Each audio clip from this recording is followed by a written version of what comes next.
Hi friends, welcome to my YouTube channel randomly Rupa. మీరు నా channel first time చూస్తున్నట్లయితే నా ఛానల్ సబ్స్క్రైబ్ చేసుకోండి. ఈ పాప ఎవరు నాలో కూర్చుంది అనుకుంటున్నారా? మా ఫ్రెండ్స్తో అయితే నేను రామనారాయణ వెళ్దాం అనుకున్నాను శ్రీరామనవమి రోజు. సో బస్సులో ప్లేస్ లేక అది నా ఊళ్ళో కూర్చుండిపోయింది. సో శ్రీరామనవమి రోజు అయితే ఎక్కడికి వెళ్దామని ప్లాన్ చేసుకుని రామనారాయణ బాగుంటుంది అని చెప్పి బయలుదేరాము. సో మేమైతే బస్సులోనే ఫ్రీ బస్కి వెళ్ళిపోయాము రామనారాయణ. అక్కడికి వెళ్ళేసప్పటికే ఆకలిస్తుంది. సో మిక్చర్ తినేసి అలా బొమ్మలు చూసుకుంటూ రామనారాయణ వెళ్ళాము. ఇక్కడ అయితే కొన్ని స్కూల్స్ ఫ్రీ బస్సులు అయితే ప్రొవైడ్ చేశారు. వీళ్ళకి క్యాంపెయినింగ్ అవసరం లేదు, ఫ్రీగా పబ్లిసిటీ. మేము అనుకున్నాం మా స్కూల్ కోసం ఇలాగే ఒక బ్యానర్ పెడితే బాగుండు, ఫ్రీగానే పబ్లిసిటీ అవుతుంది అనుకున్నాము. ఫైనల్లీ రామనారాయణ టికెట్ కోసం అయితే క్యూలో నుంచోబెట్టారు నన్ను.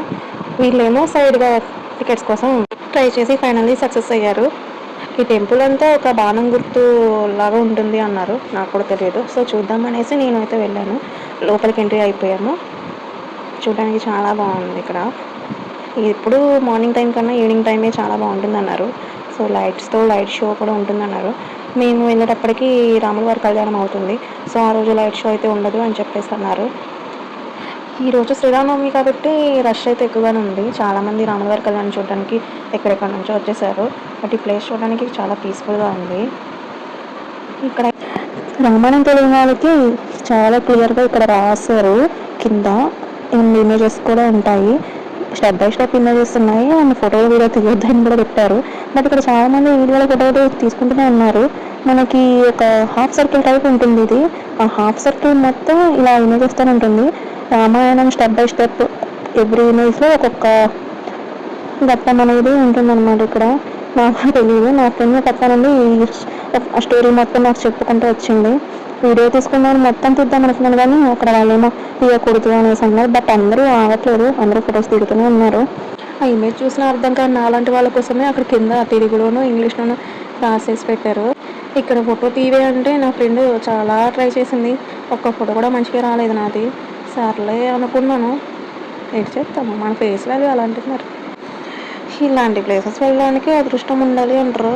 బట్ అన్ఎక్స్పెక్టెడ్గా మేము వెళ్దాం అనుకోలేదు. ఆ రోజు ఈవినింగ్ అలా అనుకోవడం, అప్పటికప్పుడు మేము రావడం జరిగింది. దిస్ ఈస్ లోకి, ఆ పక్కన సౌమ్య మేడం. వీళ్ళిద్దరిని చూస్తే నాకు హార్పిక్ యాడే గుర్తొచ్చింది. బ్లూ ఒకదానికి అండ్ రెడ్ ఒకదానికి. ఇక్కడ నుంచి ఈ స్టోరీ అయితే నాకే అర్థమైంది. సో కొంచెం తెలుసు నాకు. సీతాదేవిని రావణాసుడు తీసుకుని వెళ్ళిపోవడం కొన్ని కొన్ని అయితే తెలుసు. క్లారిటీగా వీడియో తీద్దామంటే వీళ్ళెవరూ తీయించాలని లేదు, అందరూ అడ్డం వస్తున్నారు. ఇక్కడ చూస్తే మొత్తం రామాయణం మొత్తం ఈజీగా నాకు అర్థమైపోద్ది. రావణాసుడు చచ్చిపోయాడు వచ్చి కుంభకర్ణుడు అంటే నా ఫ్రెండ్ చెప్పింది. ఆ స్టోరీ అంతా అయిపోయాక ఈయన చూసాను, ఈ తాతగారే అంట కట్టించింది. అక్కడేమో రాములవారి కళ్యాణం అవుతుంది. సో చాలామంది అక్కడే ఉన్నారు. ఫైనల్గా మొత్తం చూసేసి మేము అలా వచ్చాము. ఇక్కడ మొత్తం స్ట్రెచ్చర్ అయితే ఉంది, అదిగో బాణం గుర్తుల వీ షేప్ అండ్ పైన విల్లు. అండ్ ఎండ్ గేట్కి అయితే వస్తాం మేము. వీళ్ళకైతే ఓపికలు అయిపోయి మొత్తం తిరిగి వస్తాడు. మన పాపకి ఫేస్ అయితే వాడిపోయింది. ఫైనల్గా ప్రసాదం అయితే పెట్టేశారు. సో మంచి ఆకలి మీద ఉన్నారు, తినేసిరు అప్పుడే. అక్కడ దిగిన మంచి ఫొటోస్లో ఇవి కొన్ని. Thanks for watching. యాజ్ వరకు చూసారు కాబట్టి సబ్స్క్రైబ్ చేసుకోండి ఇలాంటి మంచి వీడియోస్ కోసం.